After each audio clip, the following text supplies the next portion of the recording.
जोहार दोस्तों, मैं प्रेम पंकज आप सभी का स्वागत करता हूँ माइक्रो स्टडी सेंटर में। आज हम लोग जो पढ़ेंगे दोस्तों वो है अन्य जनजाति शासन व्यवस्था। ये अन्य मैंने क्यों लिखा है क्योंकि अभी तक हम लोगों ने जो विशेष 6 जनजातियों का शासन व्यवस्थाएँ हैं वो हम लोगों ने पढ़ लिया है।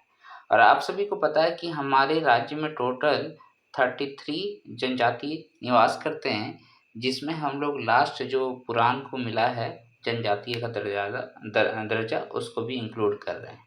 ओके, तो अब ये 33 में 6 अगर माइनस करते हैं तो कितना हो गया 27। तो इस 27 जो जनजाति है उसमें शासन व्यवस्थाएँ थी या नहीं थी, और अगर थी तो कैसा थी, ये हम लोगों पढ़ेंगे। और इससे टोटल आपको कितना यहाँ पर 2 नहीं होगा, 2 क्वेश्चंस पूछे जाएँगे इससे और टोटल 4 मार्क्स के होंगे, राइट? अब इसमें क्या है 4 मार्क्स उठाना भी थोड़ा आसान है क्योंकि बहुत ज़्यादा डिटेल में इसको पढ़ना नहीं होता है। बस जो प्रमुख व्यक्ति होते हैं उसको जान लेना होता है, वो पद क्या है। अभी तक तो वैसे ही क्वेश्चन पूछे गए हैं। तो चलिए आज का क्लास शुरू करते हैं और हम लोग कुछ जनजाति के शासन व्यवस्था को देखते हैं। अगर आप मेरा यूट्यूब चैनल पे नए हैं दोस्तों तो मेरा वीडियो को मेरा जो चैनल है उसको ज़रूर से ज़रूर सब्सक्राइब कर लीजिए। और जो 14th जेपीएससी के एस्पिरेंट्स हैं वो इस वीडियो को देख सकते हैं, सभी वीडियो को मेरे देख सकते हैं। झारखंड जीके की पूर्ण तैयारी कराई जा रही है। लाइक और शेयर करते रहें, ठीक है। तो आज जो मैं पहला जनजाति के बारे में बताने जा रहा हूँ वो है आपका चेरो जनजाति, ठीक है। चेरो, ये चेरो जनजाति आपको पता है झारखंड के पलामू, लातेहार इन डिस्ट्रिक्ट में पाए जाते हैं और यहीं पर इनका शासन भी था। चेरो जनजाति का शासन यहीं पर था, आपको पता है पलामू में। अगर देखा जाए तो चेरो जनजाति चूँकि राज भी कर चुके हैं तो इनका जो शासन व्यवस्था है काफ़ी मजबूत था और एक तरीके से लोकतांत्रिक शासन व्यवस्था की तरह था। तो चेरो जनजाति में स्वशासन की व्यवस्था विद्यमान है, अपनी पंचायत इसमें होती है। तो इसके बारे में विशेष जानकारी जो लेना है वो इसकी जो शासन व्यवस्था है वो 3 स्तर पे बाँटा गया है। पहला हो गया गांव का स्तर, दूसरा हो गया अंचल और तीसरा इसका हो गया दोस्तों जिला स्तर, ठीक है। ये सब आप नोट करते जाएं प्लीज़। जिला स्तर आपकी तैयारी अगर आपको मजबूत करना है तो ये सभी बातों को नोट करना पड़ेगा। ये 3 स्तर होता है। यहाँ पर सबसे प्रमुख बात क्या है कि इसमें जो आपका प्रमुख व्यक्ति है अंचल में और गांव में दोनों में सेम पद होता है और इसके जो प्रधान होते हैं यहाँ देखिए प्रधान लिख रहा हूँ मैं, ठीक है। ये दोनों वर्ड काफ़ी ज़्यादा क्लोज है जनजातियों में। प्रधान जो होंगे अंचल में या फिर गांव में उस पद का नाम है मुखिया, ठीक है। मुखिया ही होता है। और जो जिला स्तर पे प्रधान होंगे, जिला स्तर पे जो प्रधान होंगे वो होंगे सभापति, ठीक है, सभापति। यहाँ पर एक विशेष बात क्या याद रखनी है कि पंचायत का जो निर्णय होता है, ठीक है, पंचायत का निर्णय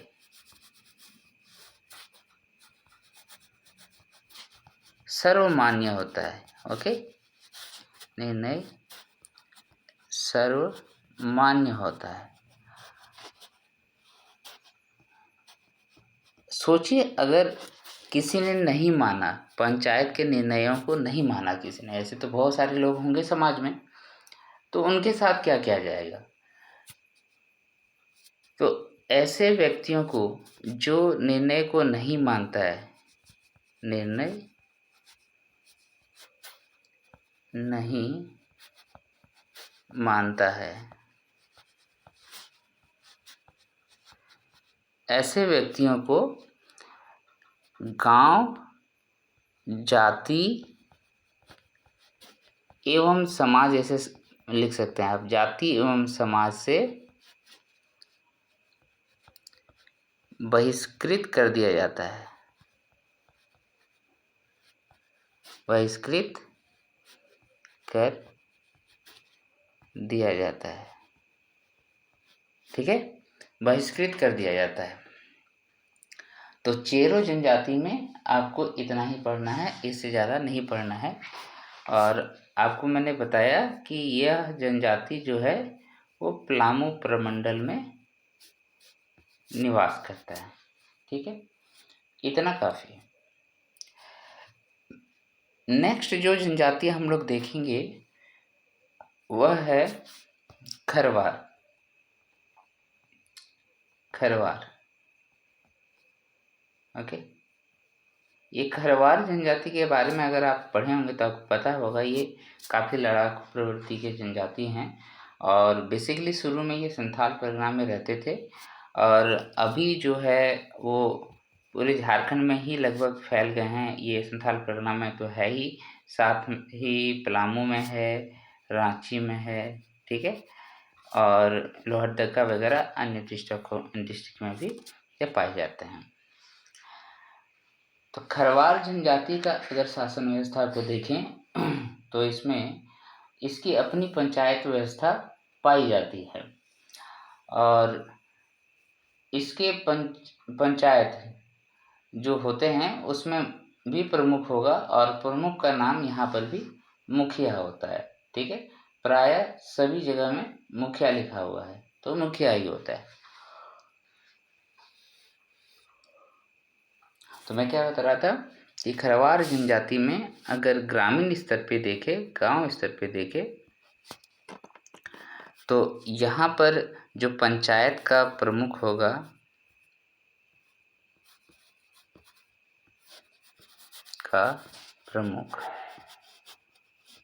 तो यहाँ पर भी चेरो जनजाति की तरह मुखिया ही पद दिया गया है, मुखिया। क्लियर हो गया? अब यहाँ पर क्या होता है, खरवार जनजाति में एक विशेषता है कि गाँव का, मान लीजिए दो गाँवों के बीच में विवाद हो गया है, तो उसका निपटारा कैसे किया जाएगा। तो कहीं जातीय पंचायत में तो कर नहीं सकते, जो पंचायत है गांव में वहां पर तो होगा नहीं दो गांवों का विवादों का निराकरण। तो उसके लिए क्या किया गया है, उसके लिए अंतर ग्रामीण पंचायत बनाया गया है।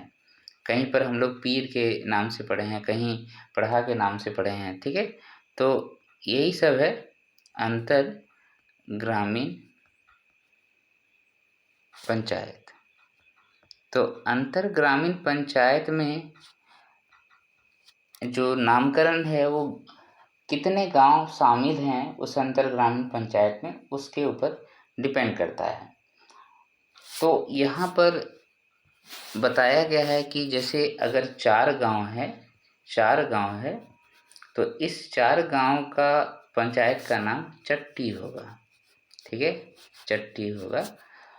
अगर 5 गांव है तो इस 5 गांव का जो पंचायत होगा उसका नाम हो जाएगा पचोरा। नेक्स्ट 7 गांव का दिया हुआ है, 7 गांव, इस 7 गांव का पंचायत का नाम हो जाएगा सतोरा। समझ में आया बात? सतोरा। तो जब 2 या 2 से अधिक गांवों के बीच में विवाद हो रहा है तो उसका जो निराकरण है विवादों का वो अंतर ग्रामीण पंचायत में होगा, और इस तरीके से उसका अंतर ग्रामीण पंचायत को बनाया गया है। और यहाँ पर कुछ विशेष जानने के लिए नहीं है। नेक्स्ट हम लोग चलते हैं और बात करते हैं हम लोग बेदिया जनजाति के बारे में। ठीक है, कौन सा जनजाति? बेदिया।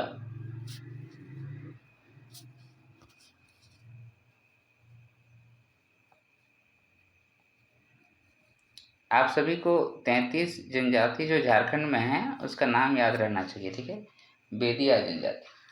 तो बेदिया जो है अभी के रिस्पेक्ट में भी देखें तो ये रांची में मिल जाएगा आपको। ओके, ये सब की जनसंख्या काफ़ी कम है। रांची में, फिर लोहरदगा में, ठीक है, लोहरदगा में पाए जाते हैं। उसके बाद आप इनको कोल्हान प्रमंडल में भी देखेंगे, ठीक है, कोल्हान प्रमंडल में भी देखेंगे। ये सब जनजातियाँ ज़्यादातर इधर उधर घूमते फिरते रहता है, तो बहुत कम आपको एक जगह इकट्ठा मिलेंगे। अब इनके जो आपको पंचायत देखने को मिलेगा, जनजातीय पंचायत, उसमें भी गांव का प्रमुख होगा और इसमें परगना से संबंधित होता है, ठीक है, गांव और परगना। तो गांव में जो है इसके स्वशासन प्रणाली में हम लोग देखेंगे तो आपको दिखाई देगा। देखिए, मैं नीचे लिख रहा हूँ पहले गांव में जो निर्मित पंचायत है उसका यहाँ पर मुखिया देखेंगे, पंचायत का मुखिया। अब देखिए यहाँ पर पंचायत का मुखिया टर्म बदल गया। पहले अभी तक दो जनजाति हम लोग जो पढ़े, चेरो और खरवार, वहाँ पर प्रधान को मुखिया कहते हैं, मतलब मुखिया को मुखिया कह रहे थे। लेकिन यहाँ पर जो है हम लोग गांव में पंचायत के मुखिया को प्रधान कहेंगे। किस जनजाति में है ये? बेदिया जनजाति में है, ठीक है। और कहीं कहीं पर इसके बारे में लिखा हुआ है कि हम लोग इसको महतो भी कहते हैं, ठीक है, कहीं कहीं ये भी लिखा हुआ है महतो भी कहेंगे। अब यहाँ पर जो है क्या किया है, पंचायत का जो मुखिया और महतो है इसमें एक सहायक को भी जोड़ दिया है, जिसको हम लोग गड़ोत कहते हैं, ठीक है, गड़ोत कहते हैं। क्या कहते हैं? गड़ोत। ये सहायक है गड़ोत। मुखिया यानी कि महतो का, प्रधान का सहायक होते हैं गड़ोत गांव स्तर पे। इसमें और क्या बताना है? हाँ, अब इससे ऊपर क्या होगा? अंतर ग्रामीण पंचायत, ठीक है। तो अंतर ग्रामीण पंचायत यानी कि दो या दो से अधिक गांव है इसमें।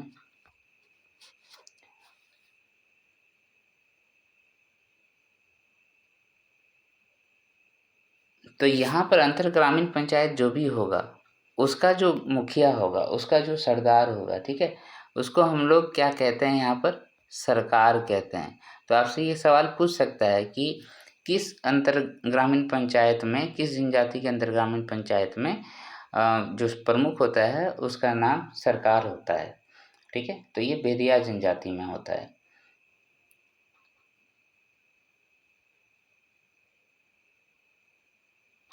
और अगर इससे भी ऊपर अगर हम लोग परगना को देखेंगे, यहाँ पर परगना, तो परगना का जो मुखिया होता है आपको पता है परगणित होता है, परगणित होता है, और यही इस जनजाति में सर्वोच्च पद है, इस जनजाति में सर्वोच्च पद है।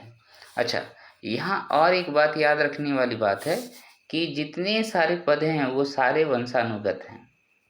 देखिए, वैसे तो हर जनजाति में पदें जो है वो वंशानुगत होती है, लेकिन आपको वो याद रखना है जो नहीं होती है, जो मैंने बहुत जगह बताया है। जैसे करटाहा का मैंने बताया था, वंशानुगत नहीं होता है, उसमें चुनाव होता है।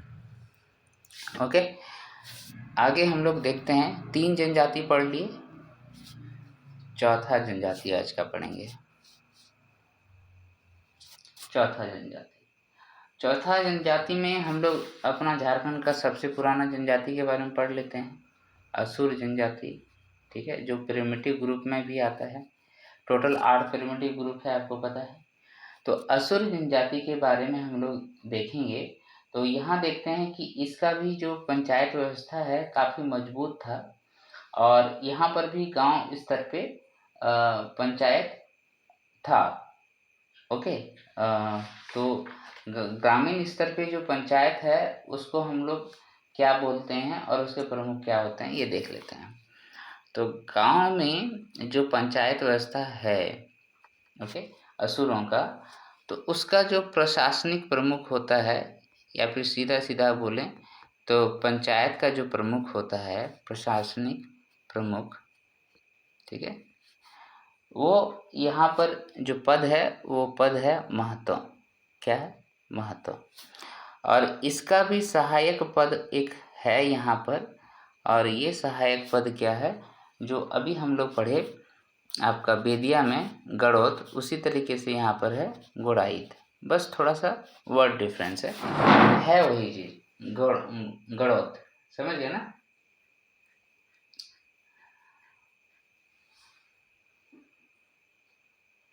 और फिर इसमें प्रशासनिक प्रमुख के साथ साथ यहाँ पर देखिए, मैंने कहा ना कि इसका शासन व्यवस्था थोड़ा मजबूत था, धार्मिक प्रधान भी रखा गया था।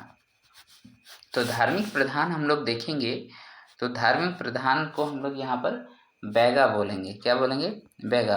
आप कमेंट सेक्शन में लिख के बताइए कि और एक कौन सा जनजाति में धार्मिक प्रधान को बैगा कहा जाता है। ठीक है, बैगा कहा जाता है। अब यहाँ से अगर हम लोग देखेंगे तो इसका सहायक को भी रखा गया है, और इसके सहायक के पद का नाम है पुजार। क्या नाम है? पुजार। क्लियर हो गया पूरा? पुजार। तो गांव का ये प्रमुख व्यवस्था देख लिए, प्रशासनिक प्रमुख कौन है और धार्मिक प्रमुख कौन है असुर में। ठीक है, महतो बैगा, याद रखिएगा, महतो गांव में और धार्मिक प्रधान बैगा।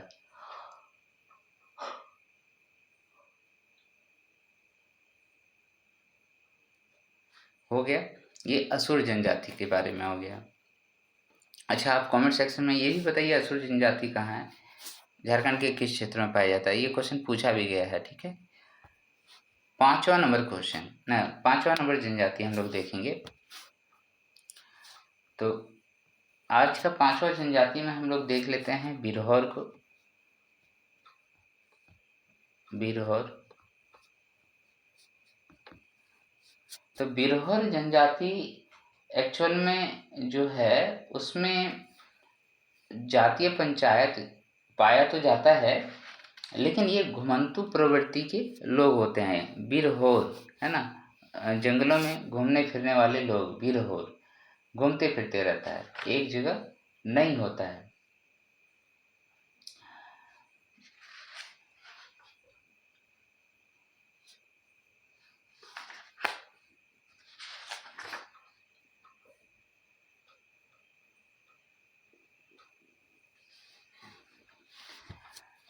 इसके बारे में क्या कहा जाता है? बिरहोर शिकार समूह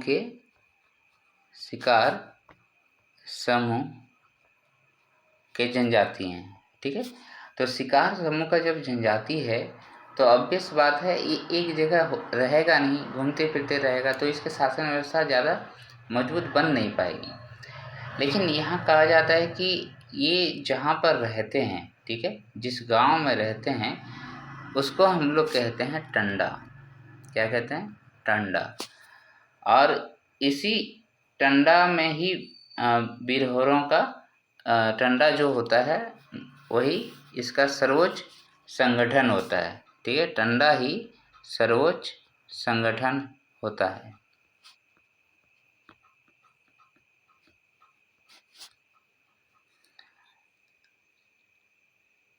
इस सर्वोच्च संगठन में एक मुखिया बैठाया जाता है। ठीक है, एक मुखिया बैठाया जाता है, और इस मुखिया को यहाँ पर क्या कहा जाता है? मालिक कहा जाता है या फिर नाया कहा जाता है। मालिक या फिर नाया। ठीक है, ये क्लियर हो गया। अब इसमें इसका सहयोगी को भी रखा गया है। सहयोगी, ये हर जगह जो सहयोगी होता है ना, ये काफ़ी याद रखने में परेशान करता है। तो सहयोगी यहाँ पर होता है दिगुआर या फिर कोतवार। दिगुआर या फिर उसको कहा जाता है कोतवार, या फिर कहीं कहीं दोनों ही पद होता है, दिगुआर कोतवार।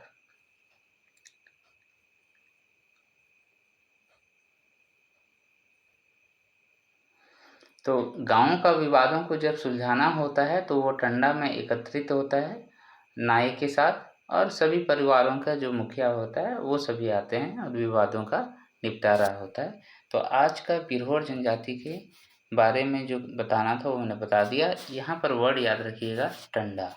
ठीक है, टंडा। छठा जनजाति आज का अगर लेंगे तो मैं बताना चाहूँगा विंध्या जनजाति के बारे में। ठीक है, विंध्या जनजाति के बारे में इसलिए बताऊंगा क्योंकि यहाँ पर भी जो नाम है वो काफ़ी इम्पोर्टेंट रखता है। विंध्या,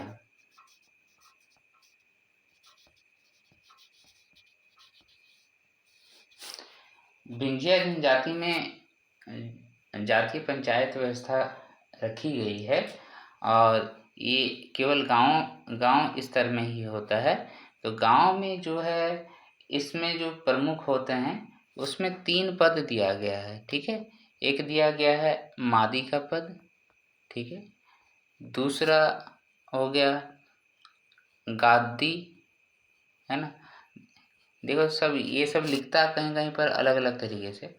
और एक पद दिया गया है करटाहा।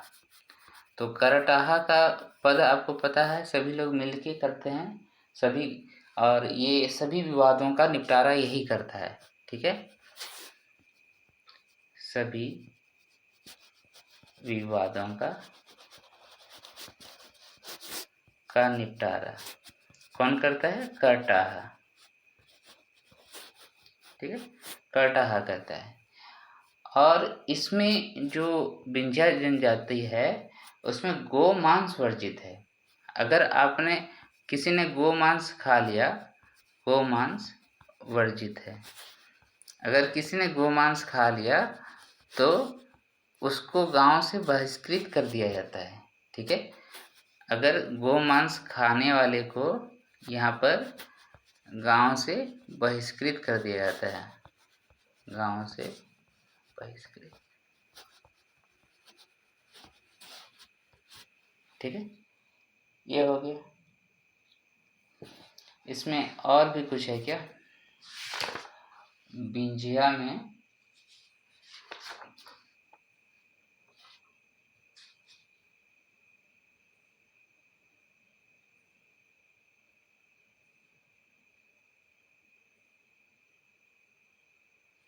नहीं है। तो यहाँ पर आपने देख लिया कि इसमें जो प्रमुख होते हैं मादी तथा गादी होता है गांव का, और एक करटाहा जो व्यक्ति होते हैं उसका चुनाव सभी ने मिलके करा होता है, जो सभी विवादों का निपटारा करता है। इसमें गोमांस वर्जित है और जो खाएगा उसको गांव से बहिष्कृत कर दिया जाएगा।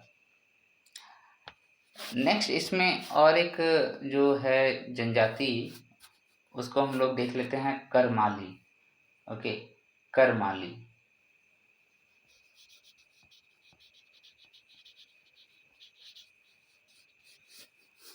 करमाली जनजाति के बारे में देखेंगे तो आपको सबसे पहले ये याद रखना पड़ेगा, ये उत्तरी छोटा नागपुर में पाए जाते हैं। ठीक है, उत्तरी का क्या हो गया, नॉर्थ ना, नॉर्थ छोटा नागपुर में। तो नॉर्थ छोटा नागपुर में कहाँ कहाँ हो जाएगा? गिरिडीह हो जाएगा, हजारीबाग हो जाएगा, कोडरमा हो जाएगा। ठीक है, इन सब जगह में पाया जाता है करमाली।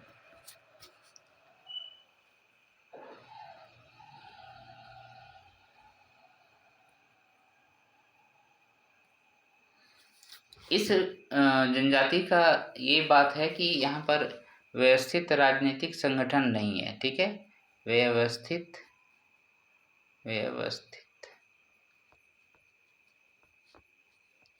राजनीतिक संगठन नहीं पाया जाता है। तो क्या होता है, तो जब जरूरत पड़ता है उस हिसाब से तुरंत एक संगठन बना दिया जाता है गांव में। ठीक है,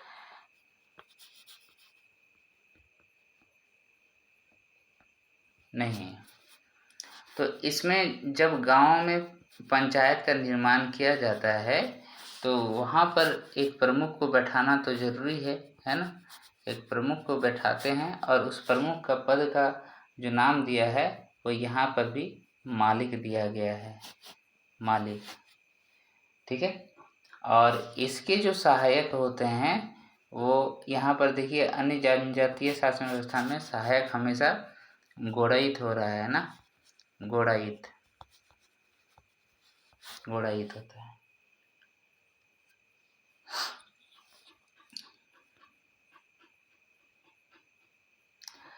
अब यहाँ पर और 2 पॉइंट याद रखना जरूरी है इसमें। जिस तरीके से हम लोग खरवार जनजाति में देखे, चट्टी, पचोरा ये सब देखे ना, उसी तरीके से यहाँ पर भी है।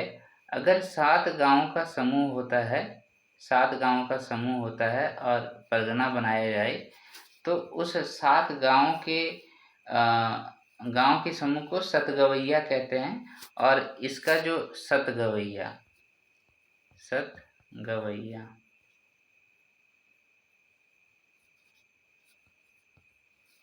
ठीक है, थोड़ा सा देखना, सही तरीके से लिख लेना। इसके प्रमुख को हम लोग क्या कहते हैं? इसके प्रमुख को हम लोग परगना मालिक कहते हैं, परगना मालिक। यहाँ जो प्रमुख होगा वो परगना मालिक होगा। सिंपली गांव में जो पंचायत होता है उसका मालिक, उसका प्रमुख मालिक हुआ। उसी तरीके से परगना जो 7 गाँवों का समूह से बना होगा उसको परगना मालिक कहेंगे। उसी तरीके से 17 से 22 गांव को ले रहा है ये, 17 से 22 गांव। ठीक है, तो ये 17 से 22 गांव का जो समूह होगा उसको हम लोग बोलेंगे बाईसी। ओके, बाईसी। और इस बाईसी का जो प्रमुख होगा ना दोस्तों, वो होगा मुख्य मालिक, मुख्य मालिक। देखिए, आप लोग कमेंट सेक्शन में ज़रूर लिख के बताइए कि हम लोग, मैं अभी जो जानकारी दे रहा हूँ आप लोगों को, वो किस तरीके की जानकारी है, सही है, और क्या मैं मेथड चेंज कर सकता हूँ। आप कुछ भी मुझसे पूछ भी सकते हैं। ठीक है, और मेरा वीडियो को अभी तक देख रहे हैं तो लाइक कीजिए, शेयर कीजिए, और यूट्यूब चैनल पे आप नए हैं तो सब्सक्राइब कीजिए दोस्तों। तो मेरे ख्याल में आज का बहुत ज़्यादा टाइम हो गया है, तो आज का क्लास इतना ही रहने देते हैं। नेक्स्ट क्लास में हम लोग अन्य जनजातीय शासन व्यवस्था को देख लेंगे। Thank you for watching my video. Like and share my videos and subscribe my channel please. जोहार, जय हिंद, जय झारखंड।